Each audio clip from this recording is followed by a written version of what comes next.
Assalamualaikum warahmatullahi wabarakatuh. Perkenalkan, nama saya Cynthia Lela Sari dari kelas 11 TKJ 1. Nah, di sini saya akan membahas tentang IP address dan subnetting ya teman-teman. Apa sih yang dinamakan dengan IP address? IP address adalah ketika suatu perangkat ingin terhubung ke perangkat lainnya, baik itu menggunakan wired atau wireless, tentu saja memerlukan identitas nama pada setiap perangkat. Nah, identitas inilah yang disebut dengan IP address. IP address itu ibarat nama, jadi antar device itu jika ingin saling komunikasi maka memerlukan IP address. Nah, IP address ini yang tersedia saat ini terbagi menjadi dua versi ya teman-teman, yaitu ada versi 4 dan versi 6. Untuk versi 4 itu penulisan IP address-nya itu pada umumnya tertulis dalam 4 oktet ya teman-teman, yaitu X titik, X titik, X titik, dan X, dimana setiap oktetnya itu merupakan angka desimal dari 0 sampai 255. Gak mungkin minus atau melebihi dari 255 itu. Nah, perlu diketahui juga bahwa terdapat berbagai istilah yang kita temui nantinya pada Internet Protocol atau IP, di antaranya seperti prefix, subnet mask, subnetting, IP network, dan IP broadcast. Untuk penulisan IP address yang benar itu perlu disertakan prefix atau mikrotik ataupun subnet mask atau Cisco. Nah, prefix biasa digunakan saat pengkonfigurasian mikrotik ataupun Cisco biasa menggunakan subnet mask ya teman-teman. Nah, untuk subnetting, apa sih yang dinamakan dengan subnetting? Jadi, subnetting itu merupakan cara metode yang digunakan untuk menentukan prefix berapa yang paling sesuai untuk digunakan. Nah, untuk implementasinya subnetting itu diibaratkan seperti misal kita memiliki jaringan komputer kelas yang terdiri dari 6 komputer yang saling terhubung. Nah, berapa sih prefix berapa yang cocok untuk 6 komputer tersebut? Nah, agar setiap komputer bisa saling komunikasi, kalau misalnya menggunakan 24 itu akan kebanyakan, karena 24 itu jumlah IP yang tersedia dan bisa digunakan adalah 256. Sedangkan pada topologi ini kita hanya memerlukan 6 IP untuk 6 komputer. Tentu saja tidak efektif dan nanti ada sisa 250 IP. Nah, jawaban revisi yang bisa kita simpulkan ialah bahwa prefix yang efektif untuk digunakan pada 6 komputer tersebut ialah 29, karena untuk 29 itu jumlah IP-nya adalah 8 atau ya sekitaran itu sudah cukup ya teman-teman. Nah, subnetting itu tidak selalu membahas terkait prefix, melainkan ada istilah lain yang perlu kita temukan dengan tata cara penghitungan subnetting seperti subnet mask, IP network, IP broadcast, range IP yang bisa digunakan. Ke pembahasan yang kedua, yaitu tentang IP publik dan IP privat.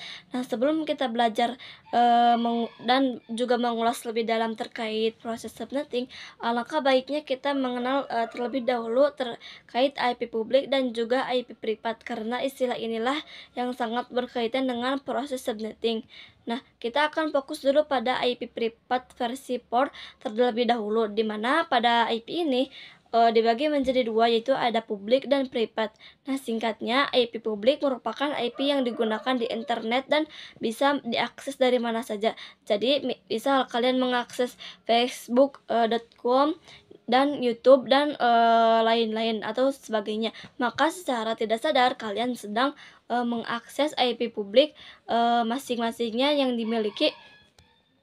dimiliki oleh mereka. Adapun IP privat, yang mana IP privat itu merupakan IP yang berada dalam jaringan lokal. Ciri utama IP privat itu ialah bahwa IP tersebut hanya bisa mengakses dalam jaringan lokal itu tersendiri. Nah, perlu kalian ketahui bahwa IP privat ini terbagi menjadi 3 kelas ya teman-teman, yaitu ada kelas A privat IP, kelas B privat IP, dan kelas C privat IP. Nah, untuk rank kelas A privat IP itu ada 10.0.0.0 hingga 10.255.255 dan .255. Nah, untuk rank kelas B itu 172.16.0.0 hingga 172.31.255.255 dan rank untuk kelas C itu yaitu 192.168.0.0 hingga 168.255.255. Nah, alamat privat ini biasa digunakan di dalam jaringan lokal dan tidak dapat diakses langsung dari internet. Ini adalah bagian penting dari konsep yang dikenal sebagai Network Address Translation atau disebut dengan NAT, yang kemungkinan beberapa perangkat dalam jaringan lokal ini menggunakan satu alamat IP publik tunggal untuk berkomunikasi dengan internet. Dan selanjutnya yang ketiga yaitu ada IP address classful dan classless. Alamat IP atau Internet Protocol Address adalah angka atau kode numerik yang digunakan untuk mengidentifikasi perangkat jaringan komputer. Alamat ini memungkinkan perangkat untuk berkomunikasi di internet. Ada dua versi utama, yaitu ada IP privat versi 4 dan IP privat versi 6. Alamat IP berfungsi untuk identifikasi dan pemetaan lokasi perangkat di jaringan. Nah, penulisan dan penggunaan IP address ada aturan ataupun ketentuan yang perlu digunakan. Ketentuan dalam penggunaan IP address adalah salah satunya yaitu pembagian kelas. IP address itu berdasarkan nilai oktet pertamanya dibagi menjadi 5 kelas mulai dari kelas A hingga kelas E. Nah, tapi tidak semua bisa digunakan. Kelas D dan E biasa digunakan untuk penelitian dan eksperimen seperti kasus multicast dan tak bisa digunakan untuk umum atau default network.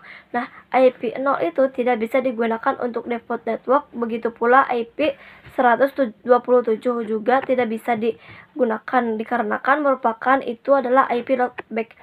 Di luar itu, maka bisa digunakan untuk menghubungkan perangkat. Akan tetapi masih ada ketentuan yang perlu diperhatikan.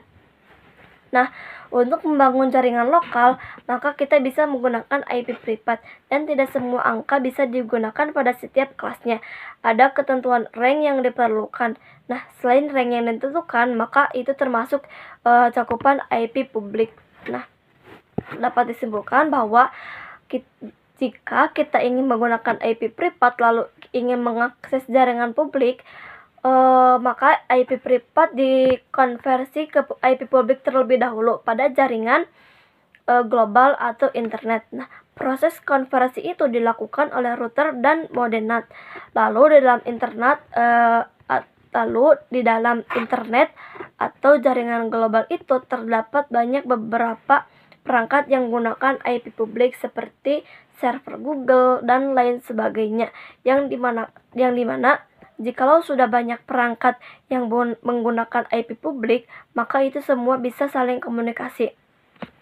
Salah satu fungsi klasifikasi IP address menjadi publik dan privat adalah untuk mengoptimalkan penggunaan dari jumlah IP address yang tersedia.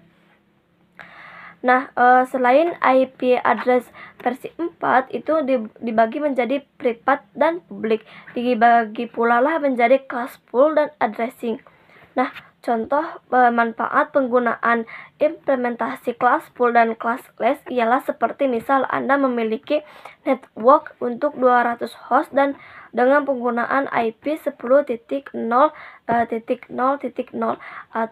per 8. Tentu ini tidak efektif karena jika dilihat bahwa untuk per 8 itu jumlah IP yang tersedia sangat banyak, yaitu 16 juta. Nah, padahal yang diminta hanya 200 host, baik dari segi manajemen network dan segi keamanan. Sehingga maka dari itu kita bisa menggunakan pengalamatan secara classless. Nah, selanjutnya yaitu ada konsep blok subnet, yang dimana jika kita singgung sebelumnya bahwa blok subnet itu diibaratkan seperti ruangan.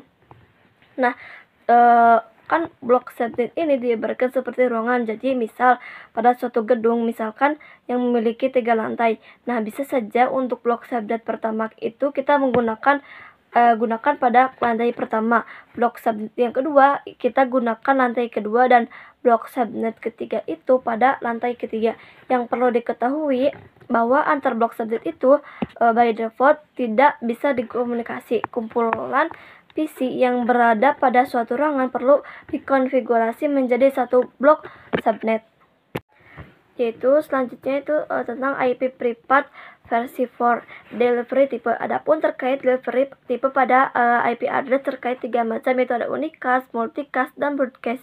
Yang mana unicast itu proses pengiriman data tepat diterima oleh sebuah host saja, dan unicast itu proses pengiriman data ke beberapa host yang telah dikelompokkan dalam sebuah grup. Dan yaitu broadcast yaitu proses pengiriman data yang diterima oleh semua host pada jaringan pada broadcast domain yang sama atau blok subnet yang sama. Dan selanjutnya yaitu ada konsep switch dan router. Kali ini kita akan menyinggung terkait networking devices pada jaringan komputer itu. Ada beberapa device yang kita perlukan untuk membangun komputer network itu tersendiri. Di antaranya yang akan kita pelajari pada kesempatan kali ini adalah switch dan router terlebih dahulu. Nah, switch itu digunakan untuk menghubungkan banyak komputer pada satu network yang sama, dan router itu digunakan untuk menghubungkan antar komputer yang berada pada network yang berbeda. Nah, sebelumnya kita telah menyinggung bahwa komunikasi ping antar komputer itu bisa dilakukan ketika berada pada satu blok subnet yang sama dengan bantuan switch.